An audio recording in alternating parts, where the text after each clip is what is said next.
Entonces, nosotros tenemos tres tipos de ciclos o iteraciones: los ciclos determinados, los ciclos indeterminados inevitables y los ciclos indeterminados evitables.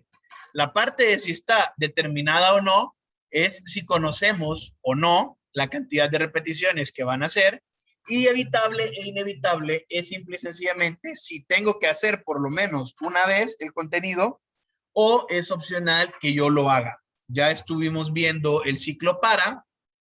Consecuencia lógica, vamos a hablar un poco de los indeterminados. Vamos a comenzar con el evitable, ¿okay? El ciclo mientras. La sintaxis es similar a la de otros lenguajes de programación. La palabra reservada while, separadores de paréntesis y entre ellos una expresión lógica que es el que lleva la variable centinela, que es la que se evalúa, y mientras ese valor de verdad sea cierto, voy a ingresar en el ciclo y más aún, voy a quedarme en el ciclo. Y luego los separadores de llave para poner en ese bloque todas las sentencias que vayan de dentro. No se conoce cuántas veces debe repetirse el ciclo. Es más, ni siquiera sabemos si tenemos que ejecutarlo. Como este es evitable, la secuencia de código viene, o sea, la secuencia viene tranquila y encuentra el while. Si amerita que entre a repetir, lo hago. Si no, paso de largo. Por eso es que es evitable. Esta condición me dice no solo si voy a entrar al ciclo, o sea, no solo si voy a entrar al ciclo, sino que hasta cuándo voy a seguir dando vueltas adentro de él. Entonces, un programa que mientras el usuario lo desee puede ingresar dos números y mostrar una suma. Ingrese el primer número, 5. Ingrese el segundo número, 15. 5 plus 15 es igual a 20. Tabulación, desea seguir, S pleca N. S mayúscula. Ingrese el primer número, 3, luego menos 58, eso es menos 55 y le doy que no.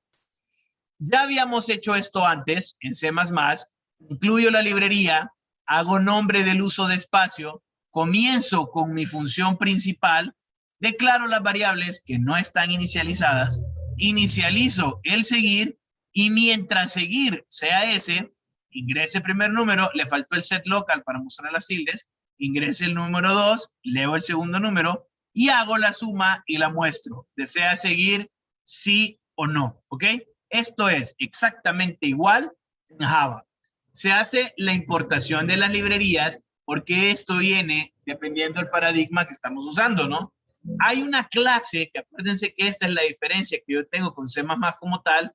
Tengo una clase que se llama ejemplo while y esa clase tiene adentro su método principal, ¿ok? Public static void main con argumentos string.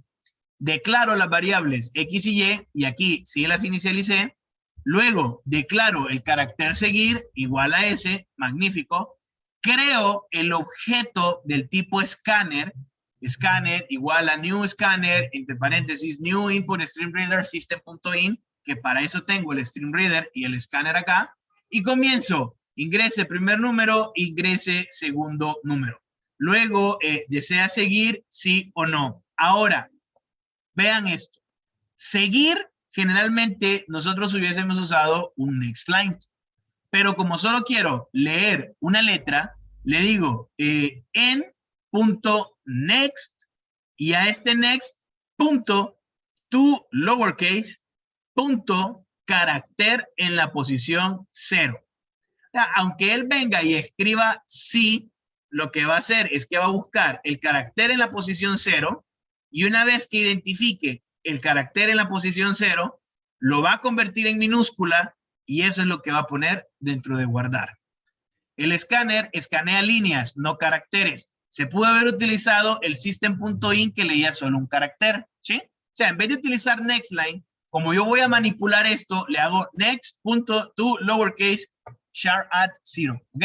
Se va. Eso es lo único diferente de lo que hemos estado haciendo. Y luego, aquí abajo, antes de terminar, ¿sí? Antes de terminar perdón, cierra acá.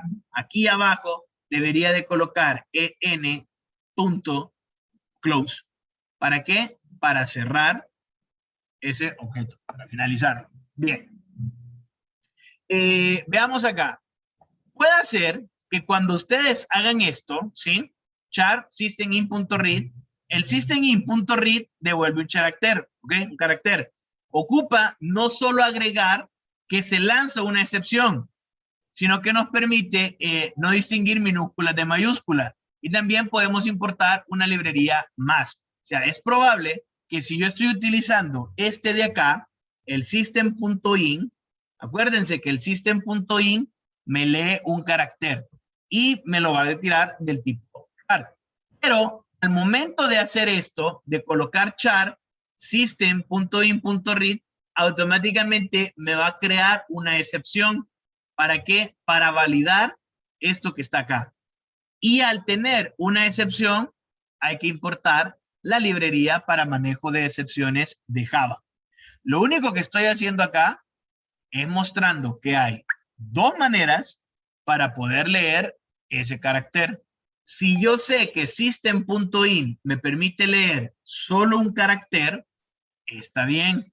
Si quiero controlar que no importando lo que él escriba, solo lea uno y ese uno lo ponga en minúscula, puedo seguir utilizando esta parte de acá. ¿Ok? Son las dos maneras. Las dos maneras. Acá incluso este objeto en siempre lo dejo porque lo estoy utilizando aquí, ¿ve? Por eso no lo quité de acá. Pero como usted lo decida hacer, va a ser válido. El programa va a correr.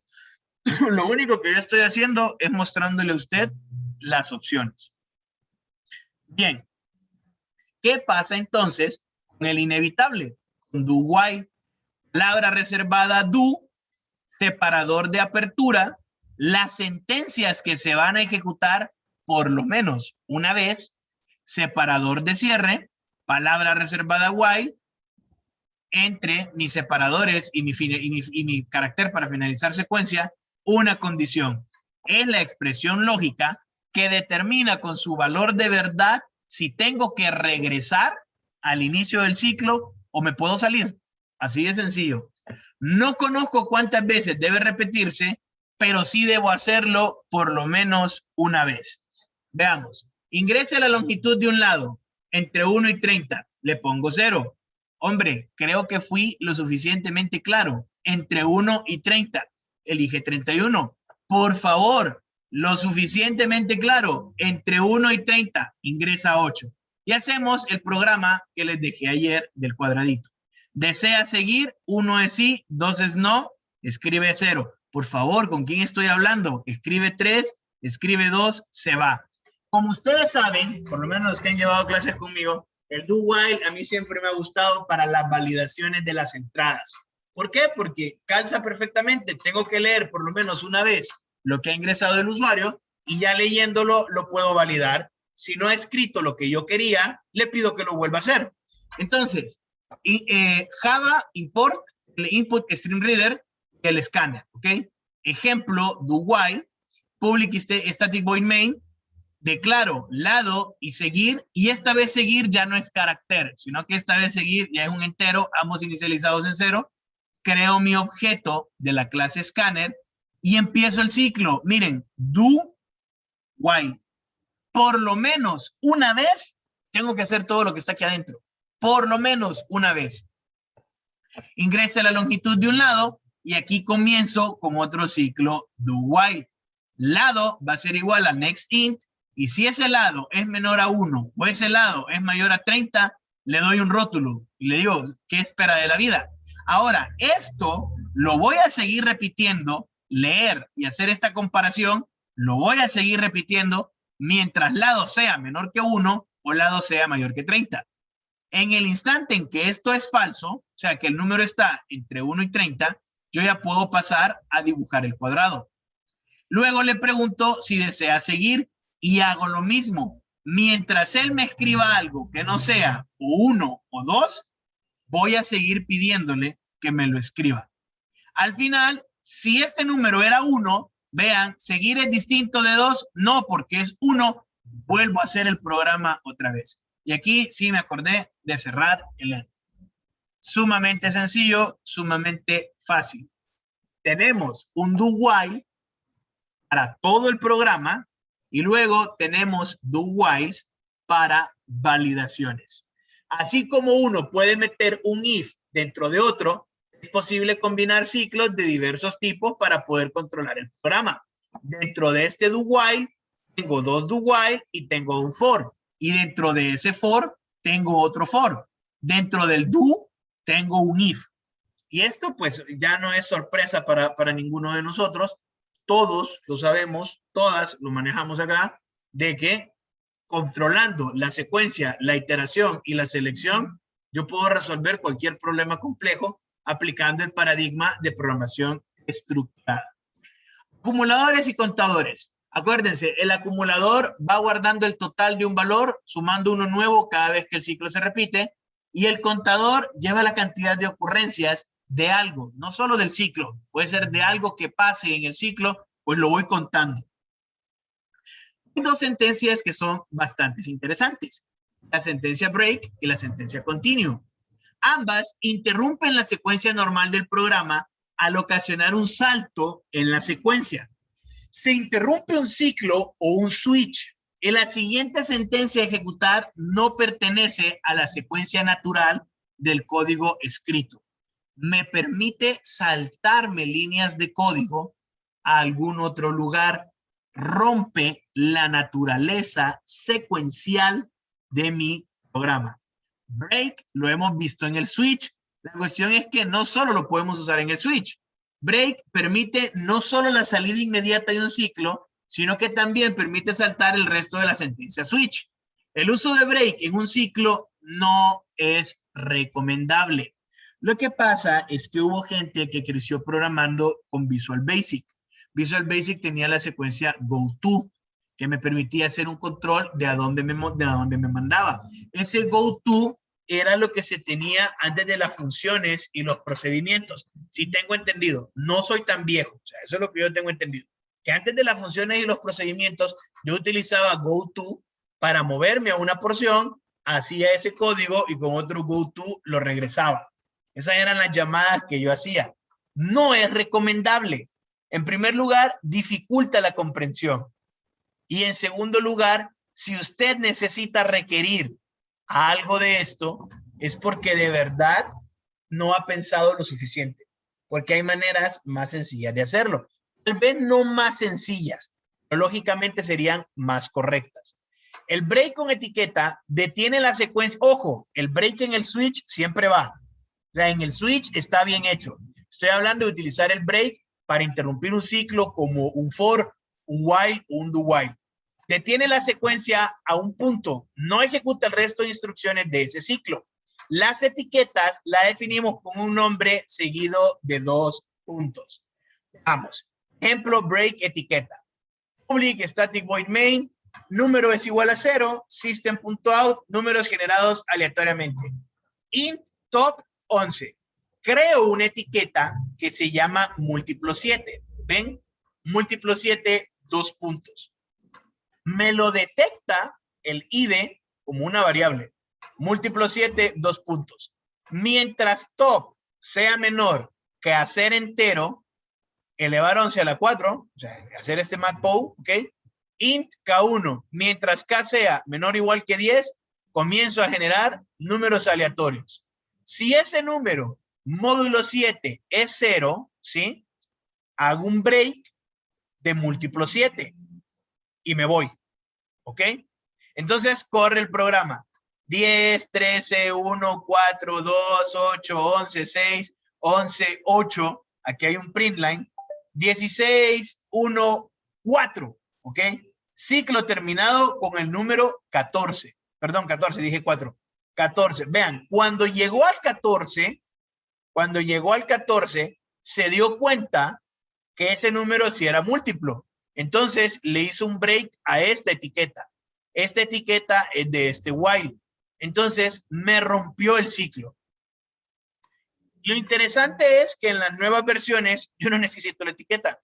Simple y sencillamente le escribo break y se sale. Por lo menos así era con C++. Entonces aquí es donde yo les digo, ¿para qué hacer esto? ¿Para qué hacer tanto rollo? Simple y sencillamente hubiera puesto, mientras el número no sea múltiplo de 7, haga el resto. ¿Cuánto código me hubiese ahorrado? Claro, depende del problema. y depende del gusto de cada programador, que para gustos los triángulos de colores. ¿Ok? ¿Qué pasa con el continue? Con el continue hace que la ejecución prosiga con la siguiente iteración, pero no se sale del ciclo. Interrumpo el resto del ciclo, de ese ciclo, pero comienzo con el siguiente. Veamos acá, int i. Para i igual a 1, i menor o igual que 10 y más. Comenzada la vuelta, imprimo i. Si i es igual a 8, vean que aquí dice continue. Como dice continue, esta no se debería de ejecutar. Debería de pasar a la siguiente.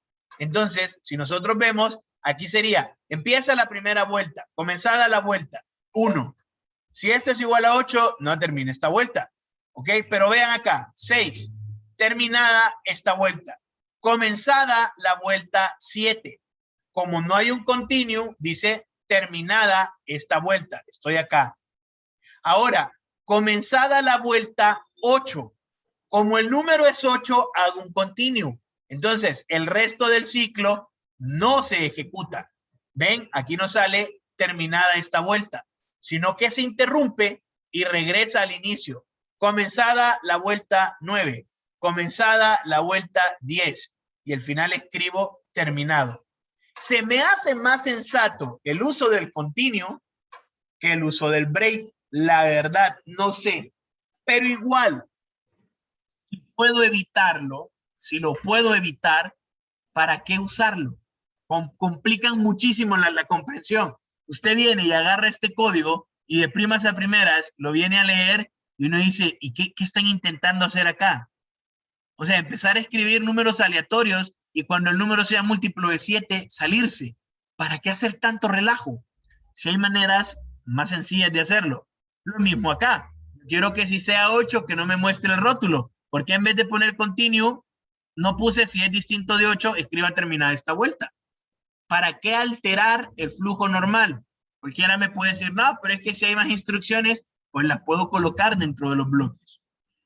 No se recomienda usarlas por lo confuso que pueden llegar a ser y, siendo sinceros, la lógica de un programa se puede lograr sin necesidad de recurrir a ellas.